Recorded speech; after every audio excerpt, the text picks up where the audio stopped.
You've got a new book, De-Dollarization. It talks with the subtitle as The Revolt Against the Dollar and the Rise of a New Financial Order. Other than our program here, not many people are talking about the risks that the dollar has emerging around the world. Could you explain what the reserve currency of the world is, why the dollar is the reserve currency, and why that's so important to the American people? Well, every country has its own currency, as we know. And it is impossible for each country to trade with 180 or 190 different currencies.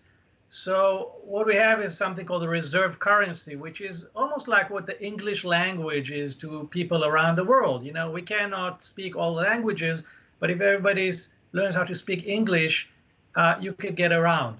So the same with the dollar. We have one currency that enjoys the trust of many, many countries and people and financial institutions, and people are willing to conduct trade and financial transactions using this currency, even if they have nothing to do with this currency. So if two African countries trade with each other, they would trade with dollars instead of using their own domestic currencies. At least that has been the case until recently. And this has served the United States for many decades. In fact, since the 1944 Bretton Woods Conference, in which the dollar was officially crowned as the reserve currency of the world. And America gained a lot from this special status, but things are beginning to change. And what the book is about why things are changing and how they are going to change and how it's going to affect every American. Sure. Now, you put a chart in your book that I've seen before. In fact, I've got a copy of it from J.P. Morgan. It shows global reserve currencies since 1450, and it makes the point that no nation's currency remains the world's reserve currency forever. So it starts in Portugal in 1450 and moves to Spain and the Netherlands and France and Britain. And as you said, since the mid-1940s, the dollar has been the primary reserve currency.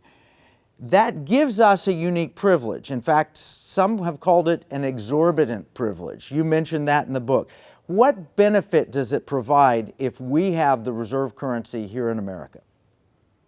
Well, first of all, we can print our own money. Let me give you an example. If Vladimir Putin wants to obtain a $100 bill, he needs to send his people to Siberia and drill 2 barrels of oil out of the ground. But if America wants to get $100, all it has to do is press print, which gives you a tremendous advantage when you are able to not only print your own money and get other countries to borrow your money. That's very important. We are, as you mentioned before, we have a deficit of a debt of $23 trillion, and it is growing at a rate of $1 trillion a year.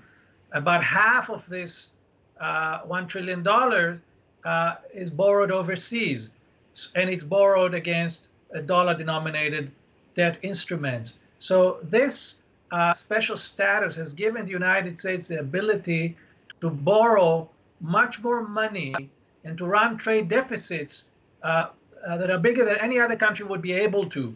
And this enables us to run those kind of deficits and also to build the kind of military that we have today and to do a lot of other things to keep our military all over the world that we would not be able to do if not for this special status. So certainly I see the dollar's status as a reserve currency as the #1 source of American power today.